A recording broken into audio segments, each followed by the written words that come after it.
everybody, Steve Politi, Keith Sargeant, Ryan Dunleavy here, 24/7. Rutgers lost to Illinois, the game that they were most likely to win. They have now lost by double digits, 5 turnovers, a quarterback change. There's not a lot going on here that's positive right now. No, actually, if you look at the box score, everything says they should have won the game. They had 380 yards.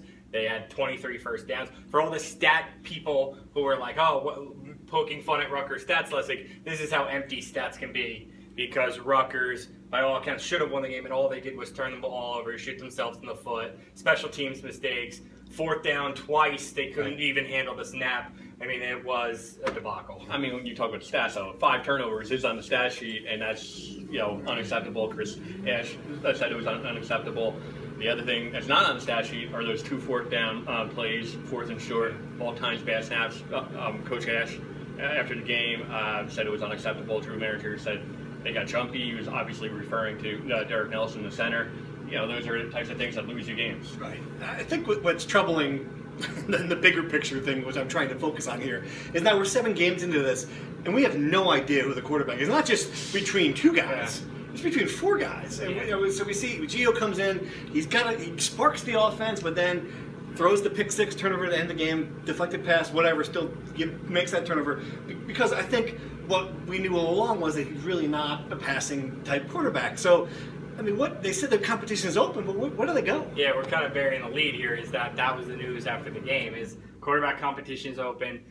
I think you asked, is it a 4-person race at this point? And I think it probably is. It seems they're very hesitant to put Tyler Noden in the game, be it because of his psyche or his physical, frail body needing to put on weight. You saw Zach Allen last week. You saw Gio today. I think Gio gives them one thing, which is when the play breaks down, when the offensive line collapses, when the receivers don't get separation in press coverage, Gio can make something out of 9. I think there was one play, a 3rd and 9, that was no chance a run that he ended up converting with his feet just because he was able to do that. Right. Who's your quarterback? Gio. I mean, I think, Why? Because he's the best. He's the best in the system that they run. Short term now? Yeah. Okay. But you know why? Because here's the thing.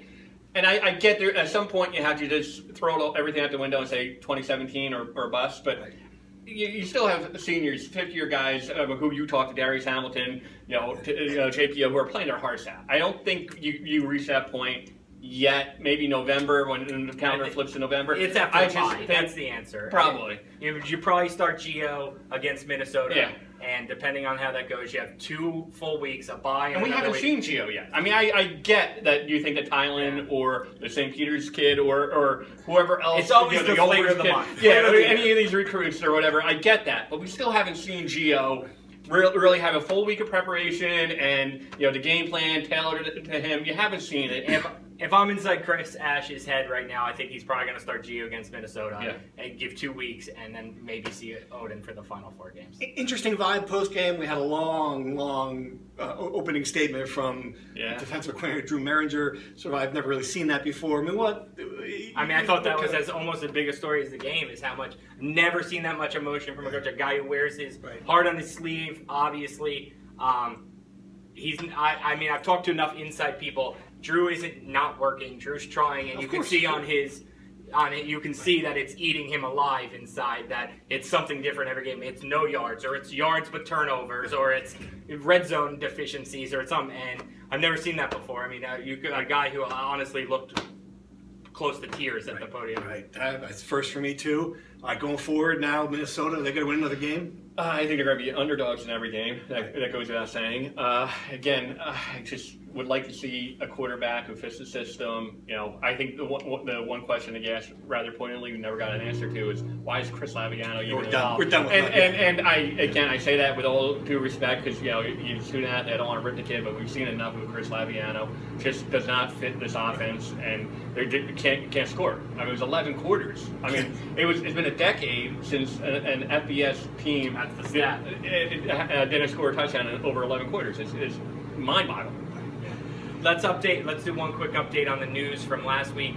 Sugar cookie, very good. We got a lot of feedback on us ripping the cookies last week. Sugar cookie, very good. I thought it was good last week too. So you had the chocolate chip. Chocolate chip's still not good. Okay. Well, glad that we got that out of the way. Anyway, signing off from Piscataway. I'll be in Minneapolis next week with Ryan. Sarge takes the week off because that's just how he is. Thanks for watching.